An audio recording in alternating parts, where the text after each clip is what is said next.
trees and real action is exactly what we've got. And just look at what it all means for our planet. Before Paris, the world was on course for a devastating 4 degrees warming by the end of this century. After Paris, remember, we were heading for 3 degrees.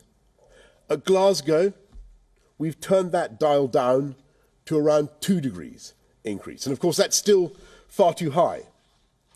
But for all our disagreements, the world is undeniably heading in the right direction.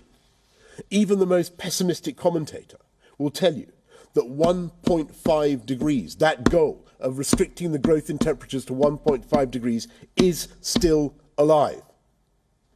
Now the work continues to make that ambition a reality. Alok is going to keep pushing, along with everybody else in the UK government, to strengthen the promises made in Glasgow and to make sure that they are delivered and not diluted. The UK government is going to get on with our own extraordinary record of decarbonisation, get on with delivering our green industrial revolution and exporting that revolution worldwide. There's still a long journey ahead of us and very little time to complete it. But COP26 has shown that we can do this. We can end our reliance on coal and fossil fuels. We can put the brakes on runaway climate change. And we can preserve our unique planet for generations to come. I want to finish by thanking once again the people of Glasgow for putting on a spectacular summit, and of course I want to thank Police Scotland as well for everything that they did. And now over to you, to the media for some questions. Damien Chromaticus, BBC News. Prime Minister, thank you very much. Well, that is UK Prime Minister Boris Johnson on the achievements of this year's COP26 summit. He is assertive that the 1.5 degree is still on course and will be achieved. He also talked about the green industrial revolution, which is on course in Europe. He says that that will be achieved as well. At the end of the COP, you just allowed China and India to make final changes that watered things down. That really angered and disappointed the small island states, didn't it? Because it's left them still vulnerable and still threatened. And Prime Minister, just one supplementary. Just over a week ago, you demanded that all Conservative MPs vote to delay any punishment for Owen Paterson while the system for governing MPs was looked into. But it's the case, isn't it, that Parliament has a commissioner for standards. She's looked into you as well. So can I ask you just very simply, do you have confidence in her, yes or no? And it's a simple question, because if you don't say yes and you say, well, this has to be looked into, people will think you don't like her in that job.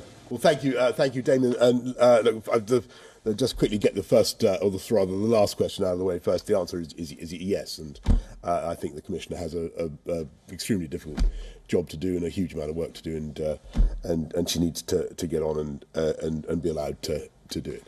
Now, on the whether the system is capable of improvement or not is a matter for the Standards Committee and for the House.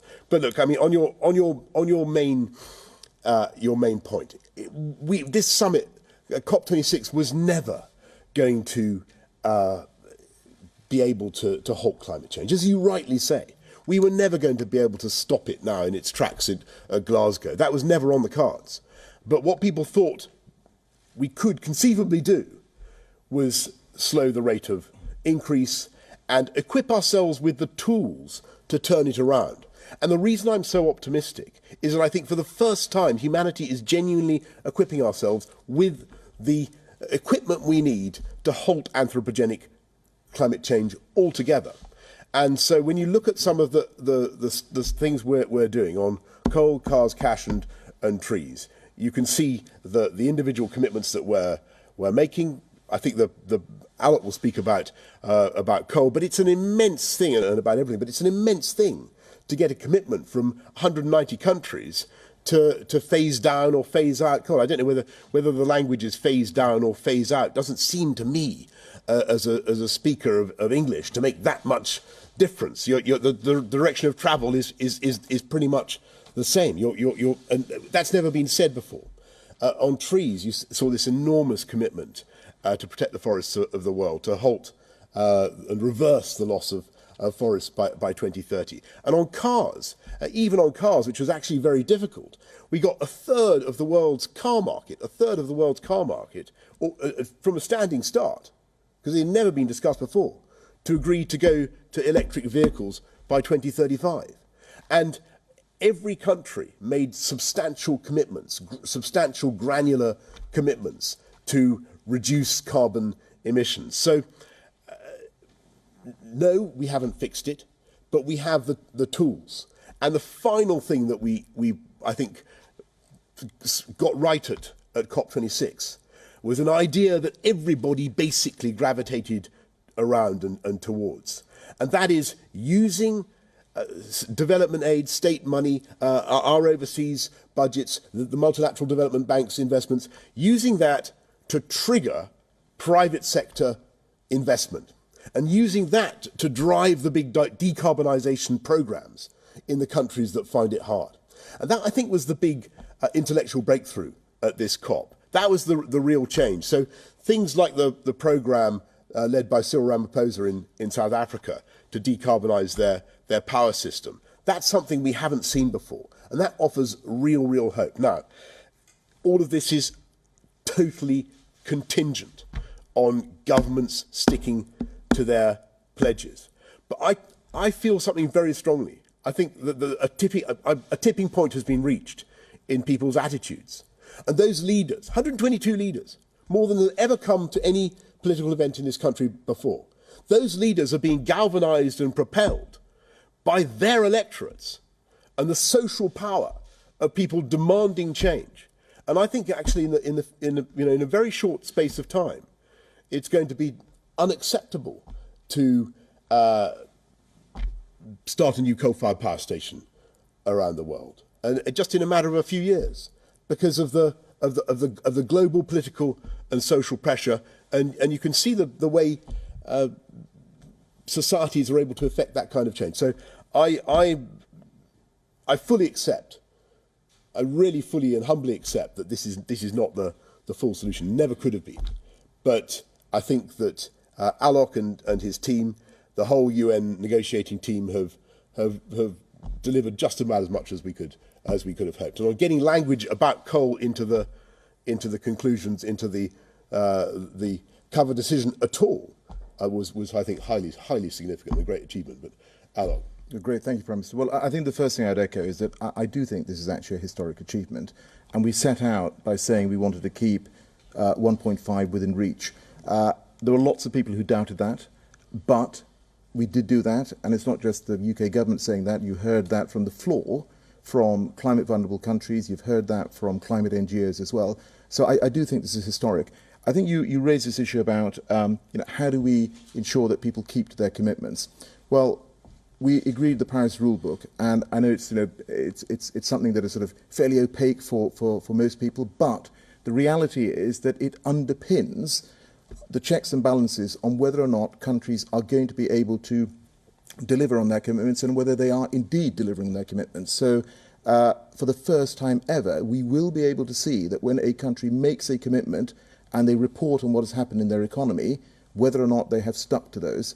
And in terms of first, so the Prime Minister, of course, made the point that coal for the very first time has ended up in one of these agreements. I mean, I remember when I first raised this months ago, people told me this is never going to happen. You will never get coal in the language. We have got coal in the language. And I think the other thing that we have managed to do is, again, it's a first. We have got a commitment from every country to come back next year to look at their 2030 emission reduction targets. And we have got them to agree that they will look at those to keep the Paris temperature goals within reach. That's historic. We've also got an agreement that every year ministers will come together to look at this issue to see whether we are matching the commitments that we've made. And we've also got agreement that for the first time ever, every year, there will be a report which sets out how countries are going forward with the commitments that they've made. I mean, I think those are all historic firsts. In terms of the issue of coal, I mean, you asked me about my being emotional. Well, look, I mean, you know, for months people have been asking me, some few good people have been asking me, do you feel the weight of the world on your shoulders?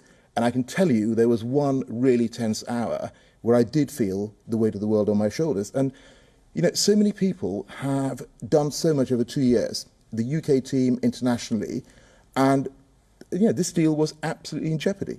It really was in jeopardy. We got it over the line, and the reason we were able to do this is because of the trust that we have built around the world.